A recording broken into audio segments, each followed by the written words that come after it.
ही निवडणूक जी आहे ती SC ST OBC मायनॉरिटी विरुद्ध मलिदा गँग असणार आहे. अजितदादांची जी मलिदा गँग आहे या मलिदा गँगला बारामतीकर वैतागलेले आहेत. ना अजितदादांनी इथं शिक्षणाची व्यवस्था केलेली आहे, ना आरोग्याची केलेली आहे, ना इथं ट्रॅफिकची व्यवस्था आहे. रोज दर दोन दिवसाला अपघात होतोय. त्या बारामतीत ज्या बारामतीत दादा म्हणतात करोडो रुपये निधी आणला, फुटपाथ मोठे आणि रस्ते बारीक झालेले आहेत. बरं ह्या रस्त्यावरती गरीब माणूस जेवू शकत नाही, गरीब माणूस त्या रोडवरती झोपू शकत नाही. झोपला तर अजितदादाच्या मलिदा गँगचे सलमान खान त्यांना सोडत नाहीत. आणि दादा जर 97 लाख रुपयाचं संडास बारामतीत बांधत असतील तर अशा त्या असल्या विकास बारामतीकरांना नको आहे, जो बारामतीकरांच्या जीवावर उठलाय. काल खऱ्या अर्थाने दिवसभर मुलाखती घेण्यात आल्या, राष्ट्रवादी काँग्रेसच्या अनेक जण मुलाखतीला आले होते. एकंदरीत मेळावा घेण्यात आला, त्यानंतर त्या मेळाव्यात सांगण्यात आलं की ही निवडणूक आपण विकासाच्या मुद्द्यावर लढवणार आहे. कसला विकास? विकास कसला? गोरगरिबाच्या जमिनी लुटून तुम्ही त्याला विकास म्हणता का? गोरगरिबांच्या जमिनी लुटल्यात, घरं पाडल्यात, दुकानं पाडल्यात, हातगाडे दादा लावू देत नाही म्हणतोय, बेकार दिसतात. मग आता तुम्ही बारामतीला फर्स्ट क्लास बनवून बारामतीकरांना थर्ड क्लास ठेवायचंय का अजितदादाला? तुम्हाला गाड्या नको आहेत आणि मतं कशी चालतात? गाड्यावाली मतं देणार नाहीत. SC ST OBC तुम्हाला मत देणार नाही.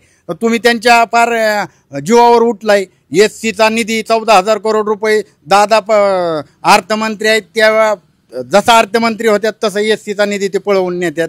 ओबीसींचा तर वजवाटोळ करायचा निर्णय त्यांनी घेतलेला आहे. आता तुम्ही बघताय तिथं पिंपळीत राहू खोटी कागदपत्र, तुमच्या हातात सत्ता आहे म्हणून खोटी कागदपत्र तुम्ही गोळा करून तिथल्या OBCला काढून ओपन जे डुप्लिकेट OBC आहेत ते सरपंच झालेलं आहेत. शिक्षणाचं बी वजवाटोळ केलेलं आहे. आणि दादा वहिनी आणि दादाची 2 पोरं विदेशात जातात, विदेशात बघतात आणि ती बारामतीत येऊन करतात. आणि त्याच्यामुळं काय झालंय? रस्ते झाले बारीक, फुटपाथ झालेत मोठे.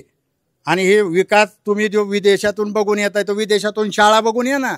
त्या शाळा ज्या अमेरिकेच्या धर्तीवरती मी बारामती शहरात प्रत्येक 20 प्रभागात एक CBSE बोर्डाची शाळा खोलून त्यामध्ये बारामतीकरांना महात्मा ज्योतिबा फुलेंच्या विचारांनी फ्रीमध्ये शिक्षण देईल. चौधरी साहेब, आपण खऱ्या अर्थाने आता नगराध्यक्ष पदाचा उमेदवारी अर्ज दाखल केलेला आहे, परंतु या निवडणुकीसाठी पुढं उमेदवार देखील तेवढाच तगडा असणार आहे.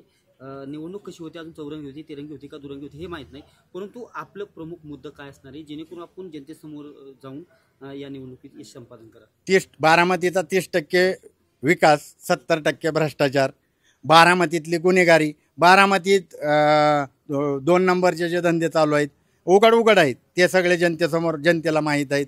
बारामतीत दहशत दादागिरी आहे. हे लोक जी मलिदा गँग आहे ही मलिदा गँग एखाद्याच्या जमिनी हडप, एखाद्याच्या दुकानं हडप, एखाद्याचं गाळं दिलं नाही तर त्याचं बिल्डिंग 3 मजले बिल्डिंगे पाडतात. ह्या सगळ्या जे मलिदा गँगचा जे उद्योग आहेत हे बारामतीकरांच्या समोर मी आणलेलं आहे. त्याच्यामुळं बारामतीकरांचा विश्वास आहे. मी 24 तास बारामतीकरांसाठी अवेलेबल आहे. इथला बारामतीतला अधिकारी बी शनिवार रविवारचाच काम करतो आणि दादा पहाटे उठतो. मी बारामतीकरांसाठी 24 तास असणार आहे. दादा तिकडं दादाला इथं शनिवार रविवारचाच आला तरी येतो. त्याच दिवशी जे अधिकारी काम करतात तर मी 24 तास बारामतीकरांच्या सेवेत असणार आहे. साहेब, आज आपला फॉर्म भरण्यासाठी आले, येणाऱ्या काळात कोणते नेते प्रचारासाठी उपस्थिती लावणार आहेत? तुम्ही आता बिहारची निवडणूक झाली. बिहारच्या निवडणुकीमध्ये अजितदादा त्या पक्षाचा राष्ट्रीय अध्यक्ष आहेत त्या पक्षाने बिहारच्या शाखेला असं सांगितलं की भुजबळ साहेबांचा फोटो टाकायचा नाही. तर त्या भुजबळ साहेबांचा आशीर्वाद घेऊन काळोराम चौधरी या निवडणुकीच्या रिंगणात उभा राहिलेला आहे. भुजबळ साहेब बी माझ्या बरोबर आहेत. हाके नाही, भुजबळ साहेबांची यायची काही गरज नाही. भुजबळ साहेब माझ्या बरोबर आहेत, OBCला माहीत आहे आणि मी नगराध्यक्ष होणार आहे. तुम्ही अडवताय, मी त्यांचा सन्मान करतोय कारण आमचा नेता आहे. खाताना तुम्ही सगळे होता की जेलमध्ये त्यांना पाठवताय वय? आम्हाला सगळ्या बहुजनांना माहीत आहे. जेलमध्ये तुम्ही जायचं होतं तर आमच्या साहेबाला पाठवलं होतं. आता ते भुजबळ साहेब माझ्याबरोबर आहेत, हाके सर माझ्याबरोबर आहेत. अजून मी तुम्हाला नावं सांगत नाहीत कारण ते त्यांचे सिटिंगचे आहेत. सगळे लोक माझ्याबरोबर आहेत.